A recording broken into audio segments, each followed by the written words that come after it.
Ako po si Eduardo Alarte Severo, namundag sa Barangay Burabud, Calabanga, Camarines Sur, sa sakuyang magurang na si Esteban Masilag Severo kan Kipayo, asin sa sakuyang ina na si Susana Alarte kan Barangay Burabud.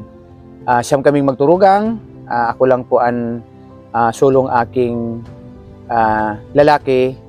Pero gabos po kami nakapagtapos kan sa muyang pag-eskwela kasi po ang sa kuyang ama nakagraduate lang ning high school, ang sa kuyang ina nakatapos lang po ning elementarya. Kaya sa pagmauot kan sa mong magurang na makapagtapos kami gabos, naglapigot po sinda kan paghanap buhay para lang kami mapa-eskwela kasi makapagtapos. Ang perminindang pikasabi, ang day makatapos Matios. Ang day makatapos Matios, kaya samuya na po yan na tinungkusan na magturugang. Nag-eskwela po ako ng grade 1 to grade 3 sa Kubanggiging Elementary School na kung saan kay puhanon mo maglakaw ng poko mas o menos 4 na kilometro. Pero sa kahigusan kan samuyang magurang, nag-grade 4 to grade 6 po ako sa Naga College. Kato, bako pa yan foundation. Kaya banan ko po sa kuyang mga iba pang mga tugang. Kinakaipuhanin mi pong mag-arkilaning sarong kwarto, magluto kan sa mong kakanon, maglabak ang samuyang mga gubing, tamayo po nin katabang. Nagtapos din po ako ning high school sa Ateneo Dinaga, Ngunyan University na, and siring man po nagtapos ako ning kolehiyo sa parehas na eskwelahan sa Ateneo Dinaga sa kursong Bachelor of Science in Business Administration. So nakapag-agum po ako kinorma Sabado Barrios kan Barangay Mangiring.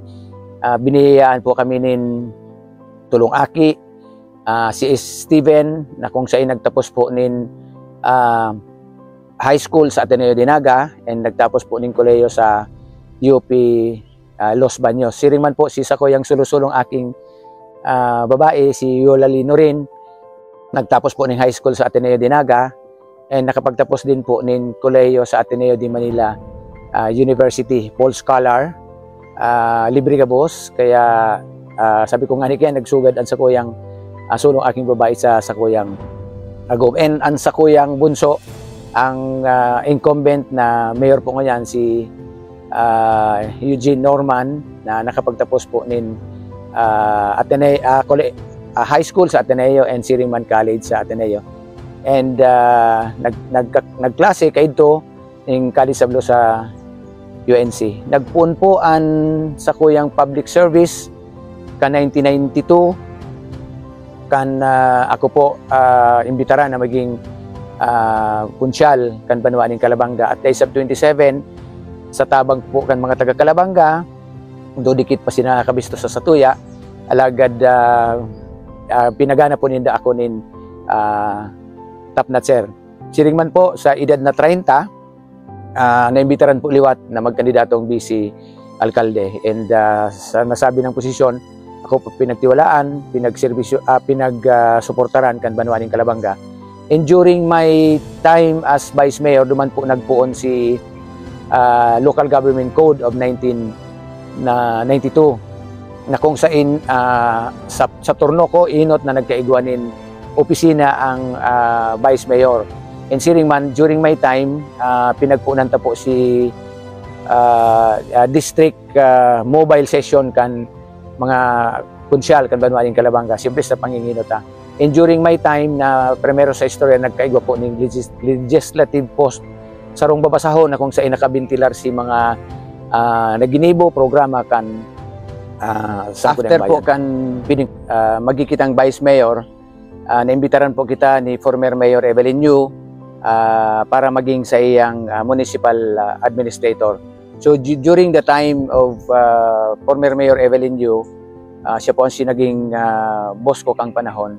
Ako po si sa iyang municipal administrator. Kaya almost 12 years po kaming nag-imanan. Kaya sa punto pong ito, nagkikitang councilor, nagkikitang vice mayor, and nagserve po kita ng almost 12 years na municipal administrator. So nahiling ta na po si si Targang Kalakawan asin pangangay po kang Banwaning Kalabanga. And kang 2013 pinagmuot po kan pagiriba na kita po ang manumbrahan bilang official na kandidato sa pagkaalkalde. Kaya sa suporta po na ipinahiling itinao kan mga taga Kalabanga kan 2013 tinawanan po ako nindunin mandato, and kan 2016 si Ringman, and kang last term ko sa kang 2019 ako po pinagsuportaran asin pinagtarabangan po nindo. Kaya kung ano po ang nahihiling tangon yan sa Banwaning Kalabanga, paulit-ulit ko pong pigasabi, doyaon kita dyan bilang alkalde, pero kung mayo po ang suporta kang kainteruhan kan Banwaning Kalabanga, dahita po ma-achieve kung hain na ngunyan ang satuya po nin Banwaan. So sa suporta, sa padagos sa suporta, yun na po ni an Banwaan tangon yan. Pero permita pong paulit-ulit na pinagsasabi si mga nagkairinot po na naging alkalde, gabos po to nakapag-contribute kung ano ang Banwaan tangon yan. So ang sakuya pong partido man, si mga minanata kan mga nainot na alkalde sa to na lang pong pinadaragos asin pinadangat para sa interes kan kagabsan. Asin dinagdagan kan si mga programa, mga proyekto na bago para sa Banwaning Kalabanga. So yan po ang kamauotan ta na itinaon nindo sa sakuya kan ako tinabangan sinuportaran ning alkalde sa laob ning 9 na taon. Siring man kan 2022 si sakuya pong aki sinuportaran asin tinabangan nindo asin testigos din po ang Banwaning Kalabanga si satuyang mga napunan ng mga programa, mga proyekto sa din pong ipanadagos. Kaya ngunyan pong nagdadangadang na eleksyon 2025 sa liwat, hagad ko po ang sendong tiwala asin suporta na itinaon din dito sa sakuya. Kan ako magkandidatong councilor, tinabangan nindo po ako. Nagtrabaho po si Mayor Ed Severo. Kang ako magkandidatong vice-alkalde, pinahiling ko po ang sakuyang dedikasyon sa sakuya po nin trabaho. Kan ako po municipal administrator, nabisto po kita sa Banwaning Kalabanggang workaholic, trabahador, trabahante. So duman po kita nag-focus sa interes kan kagabsan asin kan 2013, kan 2016, kan 2019, and kan 2022 tinabangan po nindo si sakuyang ako asin si sakuyang aki ipinahiling ta din po sa Banwaning Kalabanga si mga kamauotan tang makapagserbing para sa interes kan kagabsan. And ngunyan uyaliwat si Mayor Ed Severo mapadagos kan mga programa, mga proyekto na sa tuyang pinunan asin igwa pa po kita ni mga bagong mga plano, mga programa na itutulod para sa interes kan kainteruhan kan Banwaning Kalabanga sa edukasyon, sa health, sa environment, sa peace and order. Kaya may hashtag kita Livable Kalabanga kasi gusto mo yata pong peaceful na asin mamumuto ng Banwaning Kalabanga.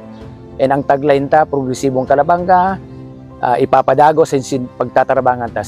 Kasi ako nagtutubod na ang gabos na kamauotan kang sarong leader na arong ko na pinagtiwalaan asin pinagsuportaran nindo, nakasalalay man po giraray sa padagos nindong suporta asin pagpadagos kang progreso kang Banwaan nin Kalabanga. Sa liwat, uuliton ko kung magkandidato ka 1992, nagtrabaho siring man kan si mga posisyon na kinaputan sa Banwaning Kalabanga na ang sakuyang kapangganahan kan bilog na Banwaan na Kalabanga. Salamat po sa padagos na tiwala at sin pagsusuporta nindo sa sakuya.